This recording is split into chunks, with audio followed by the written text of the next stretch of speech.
Welcome guys, welcome back to the channel. So in today's video we'll be back on the trailer. Yes, it's been a minute, I've been super busy, but that is what it is. So today I'm gonna see how far I can get on this trailer with what I've got left, so I know what I can order to eventually just finish this trailer. So let me take you guys around the trailer first before we start. So right guys, this is the front of the trailer, and you guys probably haven't seen this before, but this is basically the front end, and this will lift up just right now, not now. At this moment in time, we've got it sitting on jacks, which is kind of a bit of scary. I want to finish up in here today. I want to fabricate a little channel there, populate all that on, and do the same on the other side. I want to see if I can finish my brackets for the drawer system at least. Clean up the trailer obviously, because it just looks like a pile of junk at the moment. At the back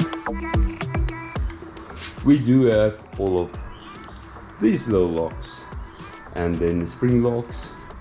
Made a cutout on the one side for the tail lights, the other side I still have to do. And then on this side, this is the start of the finish. So here you guys can see, if I open up this, got a bit of a fight there before it's gonna fall. This will be the one hatch, obviously super dirty. And then this will be for the fridges to slide in and out. So this is a 40mm ISO panel, probably very good stuff to use. It's not for isolation purposes, more for the weight. So less talking, let's get started.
Okay guys, I'm dirty as can be. So this is the end of this video. I really hoped I had more material to work with, but for some reason all my steel is just up and gone. So I'll have to order more. So I guess I'll continue in a week or two's time when the steel has arrived. But first, before I say goodbye, I first want to just show you guys something and ask if you would like to see it or not. Hey guys, so this is a new build. This is a Volvo XC90 D5. So I bought this car and it's got some issues. I'll take it for instance, the interior is completely stripped out. The dash was out, I already put that back in. Everything is out, the ceiling, as you guys can see. And then the second issue is it's got no ECM. So I've ordered a new ECM and it's just getting delayed and delayed and delayed in delivery, and I don't know what's going on. So they say they might expect delivery now 7th of November. That's still more than a month away. So when I get the ECM, I still have to do some configuration to it. I have to code it and get the transponders to work and the CEM to work. The CEM is also stuffed. So it's going to be an interesting build, and I've decided that if I can't get the Volvo running on the D5 engine, I might as well just swap it. And I don't know what engine swap I will do on it. I've already done one UZFE, which is a Lexus V8. Let me know in the comments what you guys would like to see, and if you would like to see this build as well. I think it will be a great and interesting build in the end. So maybe one of a kind as well. I've got some big plans for it. Okay, so that's basically it for this video. If you did like the trailer build and you think it's worth it, please hit the subscribe button down below and also maybe the thumbs up button. Thank you for watching. Keep safe. Cheers.